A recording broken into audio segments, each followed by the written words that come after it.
राम राम सा नमस्कार साथियों। जय जवान, जय किसान, जय विज्ञान, जय संविधान। आज हमारी जेवीपी मीडिया ग्रुप की ज्ञान गौरव यात्रा और सम्मान समारोह की श्रृंखला में हमारे बीच पधारे हैं एडवोकेट संदीप कलवाणिया जी और इनके साथ हैं मेरे अजीज मित्र भाई एडवोकेट गिरिराज राजौरिया जी। तो सबसे पहले तो वकील साहब का बहुत सारा स्वागत, अभिनंदन। हाल ही में एडवोकेट संदीप कलवाणिया जी को राजस्थान प्रदेश कांग्रेस कमेटी के मुखिया सम्मान्य गोविंद सिंह जी डोटासरा ने इनको राजस्थान प्रदेश का प्रवक्ता नियुक्त किया है।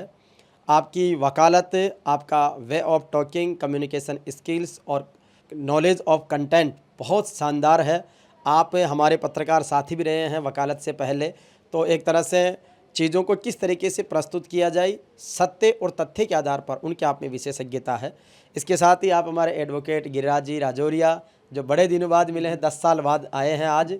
और गिरिराज भाई और हमने साथ साथ में मास कॉम इन जर्नलिज्म किया था और इसके बाद में फिर हम राष्ट्रदूत में साथ साथ सेवाएं दी।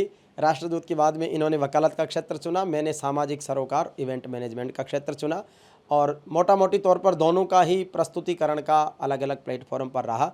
तो मित्रता के नाते मिलकर भी बड़ा अच्छा लगा और मैं सम्माननीय वकील साहब की चीज़ों को देखता रहता हूँ कि आप चाहे ट्रिब्यूनल कोर्ट में रहे, सेशन में, हाई कोर्ट में, सब जगह अपने जो मुवक्किल हैं उसके लिए, उनके हितों की रक्षा के लिए वकालत करना और उसके साथ उनको न्याय दिलाना और न्याय होता हुआ दिखना चाहिए, इस बात का प्रस्तुतिकरण मीडिया के माध्यम से, सोशल प्लेटफॉर्म्स पर और अपने तरीके से बहुत अच्छे करते हैं। तो मैं इनकी प्रस्तुतिकरण का, ड्राफ्टिंग का बहुत प्रशंसक हूँ।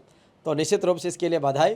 तो मैं अब बात शुरू करूंगा हमारे सम्माननीय संदीप कलवाणिया जी से कि वकील साहब, पहले तो आपको शानदार वकालत की बधाई, उसके बाद में जब आपको भी प्रदेश कांग्रेस कमेटी का प्रवक्ता बनाया उसकी बधाई के साथ में ये जानना चाहूँगा कि किस तरीके से वकालत के क्षेत्र में आए और आज जिस तरीके से आप वकालत और पार्टी का प्रवक्ता के तौर पर दोनों जिम्मेदारियां बखूबी निभाएंगे, उसके बारे में।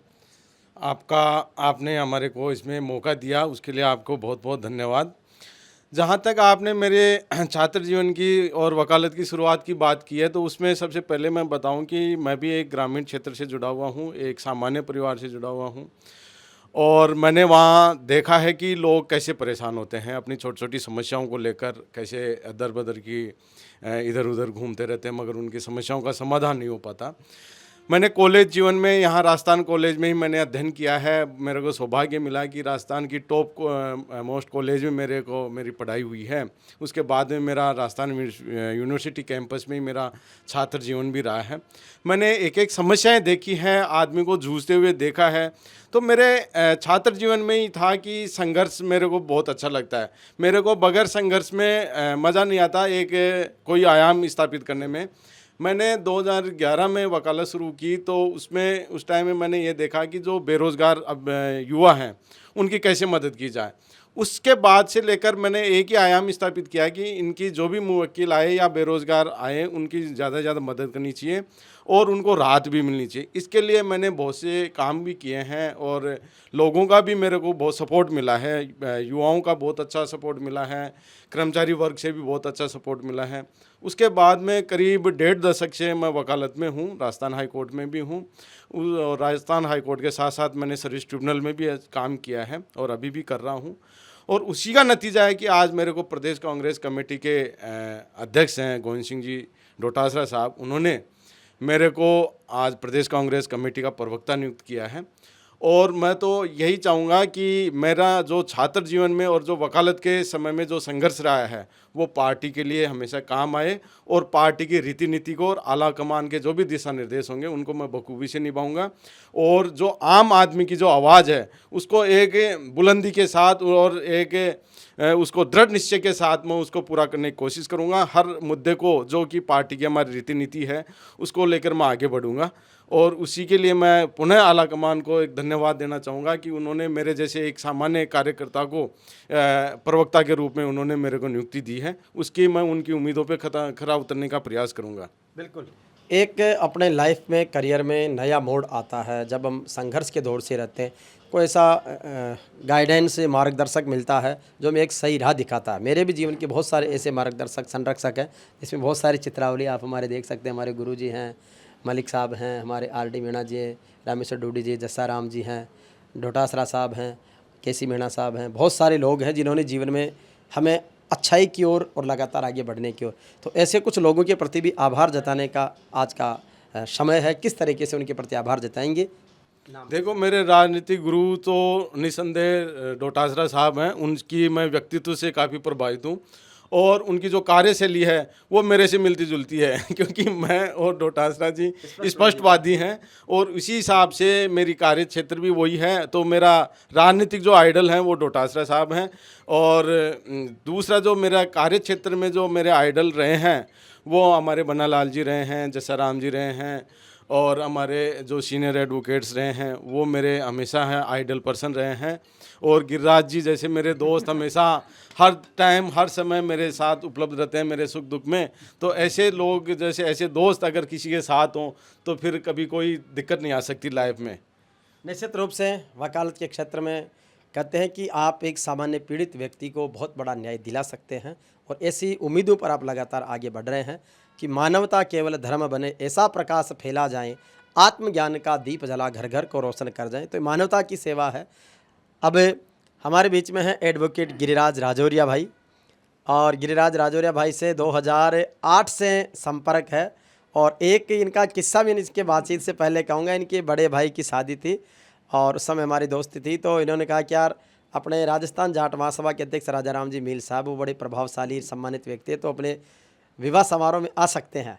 तो मैंने सर को रिक्वेस्ट की और वो एक वाक़या बहुत मेमोरेबल है कि उस समय साहब की गाड़ी कहीं सर्विस गई हुई थी, तो एक सामान्य 800 में मैं और राजा राम जी मील साहब बैठ के गए। उस दिन मैंने मील साहब की एक सादगी ग्रेटनेस देखी कि जिस आदमी के पास करोड़ों अरबों का अंपायर हो, जिनके एक फ़ोन कॉल्स पर बहुत सी गाड़ियां आ सकती हो, लेकिन उस समय तत्काल समय में वो एक सबसे जो मिनिमम सामान्य गाड़ी है उसमें बैठकर और विवाह में गए कि यार अपना आदमी है, उसका मान सम्मान बढ़ाएंगे, कोई बात नहीं, गाड़ी छोटी और बड़ी सी क्या होता है।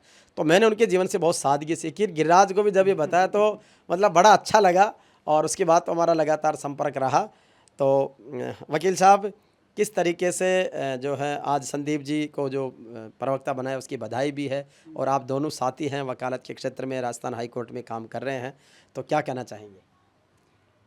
पहले तो हरिराम जी मैं आपका बहुत बहुत धन्यवाद देना चाहता हूँ। आप मेरे मित्र भी हैं और इतना सम्मान किया आपने हम दोनों का, संदीप जी का और मेरा। हरिराम जी को मैं बहुत पहले से जानता हूँ, साथ में हमने ग्रेजुएशन भी किया और फिर बाद में पत्रकारिता का क्षेत्र में भी साथ रहे। अब संदीप जी को प्रवक्ता बनाया है तो ये बहुत दबंग और स्पष्टवादी आदमी है, बहुत अच्छे से अपनी बात रखते हैं और इनको बहुत बहुत शुभकामनाएं और ये अपने भविष्य में तरक्की करें। और हरिराम जी का मैं बहुत बहुत धन्यवाद देना चाहूँगा जो उन्होंने आज हमें यहाँ बुलाकर इतना सम्मानित किया, और ये हमारे लिए बहुत सौभाग्य की बात है। बहुत बहुत धन्यवाद। बिल्कुल, तो गिरिराज भाई को और वकील साहब दोनों को ही हमने तेजा जी का, धन्ना भगत जी का और महाराजा सूरजमल का मेडल पहनाया है। बड़े इनको एक वीआईपी फाइल बैग दिया जो हमारी मेमोरी है, और उसके साथ ही सत्यवादी वीर तेजा जी का ये ज्ञान गौरव एक बार अपन दिखा देते हैं। ये ज्ञान गौरव पुरस्कार इनको दिया है, एक्सीलेंट अवार्ड। इसमें सत्यवादी वीर तेजा जी के चारों युगों का जो समावेश की चारित्रिक विशेषताएं हैं वो स्पष्ट की गई है कि वीर तेजा जी में सतयुग के राजा हरिश्चंद्र जैसी सत्यवादिता वो कमिटेड हैं, जैसा कि स्पष्टवादिता की बात कही, वकालत में स्पष्टवादिता होना। उसी तरीके से भगवान राम की तरह वो वचन पालक हैं और आज्ञाकारी मर्यादाशील हैं। इसी तरीके से भगवान कृष्ण की तरह वो कर्मयोगी हैं, रणनीतिकार हैं और गोपालक हैं, और कलयुग में भगवान शिव के वो 11वें अवतार हैं। तो ऐसा मान सम्मान हमने इनको दिया है जिसमें चारों युगों का समावेश है। तो आप भी अपने चारों दिशाओं में दिग्दर्शन के साथ में और आगे बढ़ें, और इस अवसर पर जितने भी हमारे साथी जो सोशल मीडिया के माध्यम से देख रहे हैं उनसे भी यही अपेक्षा रहेगी कि आप भी जिस भी अपने रुचि और योग्यता के क्षेत्र में है, आप अपनी क्षमता और प्रतिभा के अनुसार श्रेष्ठतम करें। प्रतिभा सम्मान समारोह हमारा कर्तव्य है। हम जेवीपी मीडिया ग्रुप के माध्यम से शिक्षा के विकास के लिए, सामाजिक सरोकारों के लिए, विभिन्न क्षेत्रों में उपलब्धि अर्जित करने वाले, मान सम्मान बढ़ाने वाले लोगों का प्रोत्साहन करने के लिए, उनका सम्मान करने के लिए हम हमेशा अग्रिम रहते हैं। और हमें खुशी होती है कि मान सम्मान और खुशियां बांटने से यश कीर्ति सब बढ़ती है, हमारी भी बढ़ती है, सम्मानित व्यक्तियों की भी बढ़ती है, प्रतिष्ठा बढ़ती है। तो अच्छे और सच्चे लोगों का हमेशा साथ रहें। माँ प्रकृति परमात्मा से यही प्रार्थना है कि हमें अच्छाई के रास्ते पर, सच्चाई के रास्ते पर, नेक राह पर आगे बढ़ाएं। इन्हीं भावनाओं के साथ में आप सबका एक बार पुनः बहुत बहुत धन्यवाद, बहुत बहुत आभार। और अच्छी बात यह है कि इन्होंने हमारे ये देखो मीठे रसगुल्ले वकील साहब लेकर आए हैं, पहली बार ऑफिस आए हैं, तो इससे ये सीख मिलती है कि किसी के घर ऑफिस जाओ तो खाली हाथ नहीं जाना है, कुछ ना कुछ लेके जाना है। और ये बच्चों के लिए इन्होंने भतीजा भतीजी के लिए ट्रॉफी वगैरह लाए हैं। तो ये प्रेम है इनका।